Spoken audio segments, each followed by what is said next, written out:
ગરમી વિલન બનશે, ગુજરાતમાં ઓછું મતદાન થવાની સંભાવના. કોળી સમાજ માટેની ટિપ્પણી બાદ નાણામંત્રી કનુ દેસાઈએ માફી માંગી. વિવાદ વકરે તે પહેલા પાળ બાંધી લીધી. ચેન્નઈથી ચૂંટણી પરત પર આવેલા સુરક્ષાકર્મીએ ₹9.93 લાખ ગુમાવ્યા.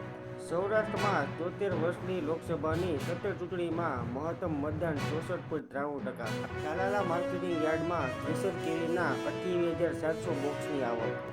ધોરાજીમાં યુવાને ફિનાઇલ પી લીધું, પીઆઈના કારણે પગલું ભર્યાનો આક્ષેપ. યુવાનને વધુ સારવાર માટે જૂનાગઢ ખસેડાયો. ક્ષત્રિય આંદોલનનું નુકસાન સરભર કરવા ભાજપ હવે સંતોના શરણે.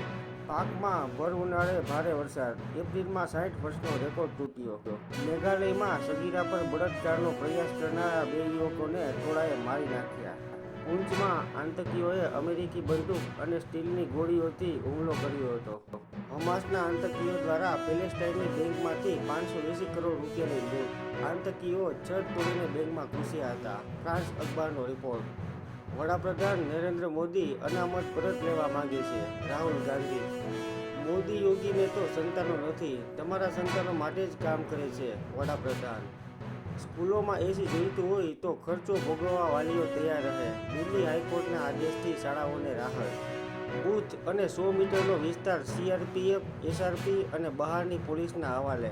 મતદાન કેન્દ્રમાં સ્થાનિક પોલીસને પણ ખાસ સંજોગો સિવાય નો એન્ટ્રી. ભાજપના ક્ષત્રિય મંત્રી ધારાસભ્યોની અપીલ પણ ઠુકરાવતો ક્ષત્રિય સમાજ. ક્ષત્રિયો પછી કોળી સમાજમાં સરકારના મંત્રી સામે રોષ. કનુ દેસાઈ વિરુદ્ધ કોળી સમાજ કાળઝાળ. આજે જસદણમાં રેલી. ક્ષત્રિય આંદોલનને ખતમ કરવાનું કૃત્ય ભાજપ સરકારે જ કર્યું. કોંગ્રેસ રાષ્ટ્રીય પ્રવક્તા સુપ્રિયા શ્રીનેતનો આરોપ.